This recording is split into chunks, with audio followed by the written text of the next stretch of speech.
6h40, c'est l'heure de l'innovation du jour, tous les matins sur Europe 1. Et aujourd'hui, Maxime, vous avez trouvé une solution pour pouvoir garer sa voiture à peu près n'importe où. Si votre idée tient la route, je vous préviens, vous allez être adulé par nos auditeurs ce matin. Bah écoutez, il suffit d'avoir une voiture pliable. Ah bah évidemment, pourquoi Les ne pas y avoir Coréens pensé? y ont pensé, les ingénieurs viennent de créer l'Armadillo T, c'est le nom de cette voiture électrique. 2,80 m de longueur dépliée, pour vous donner une idée, c'est à peu près 90 cm de moins qu'une Twingo.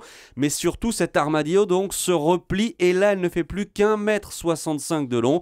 Idéal, on le disait, pour la garer n'importe où. Oui, il y a juste un détail qui m'échappe. Comment vous faites, vous, pour replier une voiture? À part foncer dans un mur, je vois pas bien. Alors, pour bien comprendre, il faut revenir au nom de cette voiture. Armadillo, en espagnol, ça veut dire tatou. Tatou, vous savez, ce petit animal un peu étrange, pas spécialement beau et qui a une grosse carapace. Eh bien, cette voiture, c'est pareil, elle a une carapace.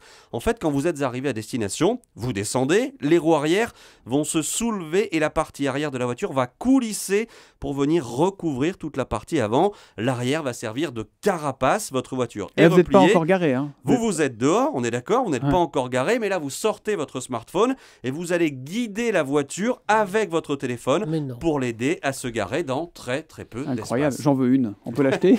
Oui, il va falloir attendre un peu. Encore quelques années, si elle est vraiment vendue un jour, oui, parce que pour l'instant, cette voiture n'est qu'un prototype, mais le principe de la carapace pourrait être retenu dans un prochain véhicule. Ouais, Maxime Switek, marchand de rêve.